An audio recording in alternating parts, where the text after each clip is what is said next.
बिहार की राजनीति इस बार ऐसा लग रहा है कि यादव केंद्रित होने वाली है। यादव मैदान में होंगे, उनको टक्कर देने के लिए भी यादव ही होंगे और बीच में भी एक यादव ही होंगे जो दोनों में से किसी एक पक्ष को कमज़ोर कर रहे होंगे। और ऐसी जो त्रिकोणीय स्थिति बनेगी वो सारे के सारे यादव कैंडिडेट होंगे, यादव मेंटर होंगे और वोटर भी यादव ही होंगे। बात हम कर रहे हैं भाजपा और राजद के बीच जो मचने वाला घमासान है उसकी, और जो राजद के तरफ से है यादव कैंडिडेट है, पारंपरिक यादव इनके वोटर रहे हैं, बहुत पुराने धर्रे पे अभी भी चल रही है पार्टी, और जो वोटर भी है वह भी एक ही लक्ष्य को केंद्रित करके वोट करती है कि वो हमारे समर्थक हैं, बहुत पुराने सहपाठी हैं, साथी हैं, ये आधार बनाकर। दूसरी ओर बात की जाए तो भाजपा के वोटर अब तक जो समझे जाती थी, जो पिछड़ी जातियां हैं, अत्यंत पिछड़ा वर्ग, वह वोट करता है। राष्ट्रीय स्वयंसेवक संघ के भाजपा को सपोर्ट करने के कारण सवर्ण समाज भी भाजपा से जुड़ गया है और ये पिछड़ी जातियां और सवर्ण समाज दोनों का वोट बैंक भाजपा के पास अच्छी खासी मात्रा में है। अति पिछड़ी जातियों की बात की जाए तो उसमें ज़्यादातर नीतीश कुमार के वोटर हैं। अनुसूचित जाति की बात की जाए तो उसमें आधे आधे का बंटवारा होता है, कुछ भाजपा की तरफ वोट करते हैं, कुछ राजद की तरफ करते हैं।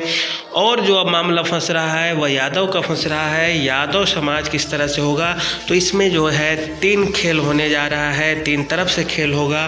पहला, तेजस्वी यादव खेल करेंगे जो उनके पारंपरिक वोटर है, लगभग 90% के आसपास जो यादव है बिहार के, वह तेजस्वी यादव, लालू यादव को सपोर्ट करते थे अब तक। वर्तमान में समीकरण भले ही बदल रहा हो, भाजपा की तरफ भी अब यादवों की संख्या अच्छी खासी है और केवल विधायक ही नहीं बल्कि इनके पास यादव सांसद भी है। अब बात करें बिहार में तो मधुबनी से जो अशोक यादव है वो भी यादव है, वे सांसद है, जीत के गए हैं।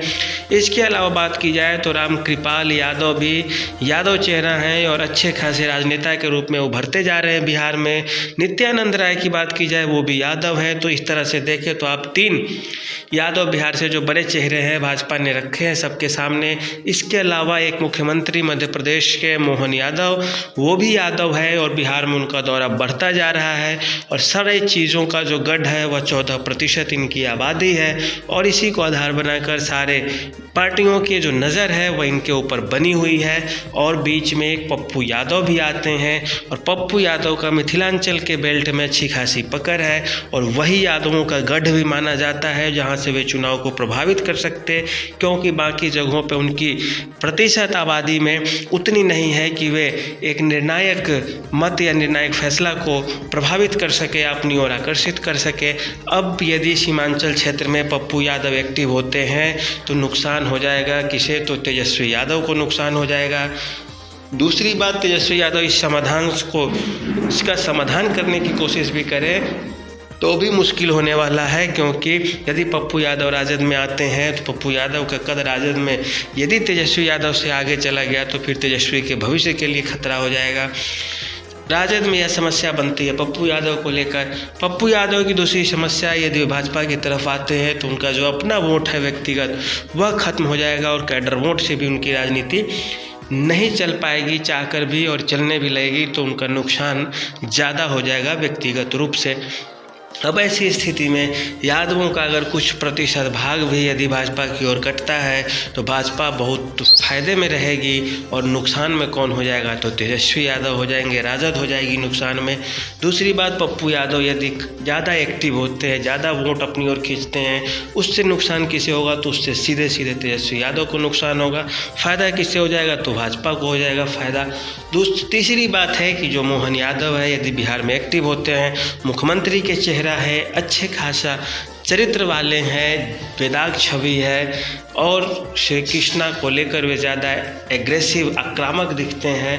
और जो सबसे बड़ी बात है, हिंदुत्व के मुद्दे पर यादव समाज हमेशा से एकजुट रहा है। राजनीति में उनकी भले ही कोई भी और किसी तरह की उपलब्धि हो, कोई भी मत हो, लेकिन इस मामले में वह पीछे हटने वाले नहीं होते हैं। और यही कारण है कि लोकसभा के चुनाव में इनका एक अलग मूड होता है और ये अलग मूड से मत देते हैं। विधानसभा में भले ही ये कैंडिडेट और पार्टी की ओर ज़्यादा फोकस करते हों, अब तक के जो सर्वे हैं, जो समझ है, वह यही कहती है कि लोकसभा चुनाव में इनके वोटों का बंटवारा अच्छे खासा मात्रा में हो जाता है, लेकिन विधानसभा चुनाव में इनका वोट एक मुश्त होता है।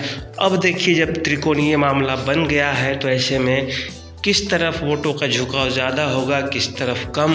अब तक के जो अपडेट है उसके अनुसार अभी भी जो बहुमत का आंकड़ा है वह तेजस्वी यादव के पक्ष में ही है। तो कैसे इसे अन्य पार्टियां साधने का काम करेंगी, वर्तमान में तो त्रिकोणीय मामला फंसता दिख रहा है।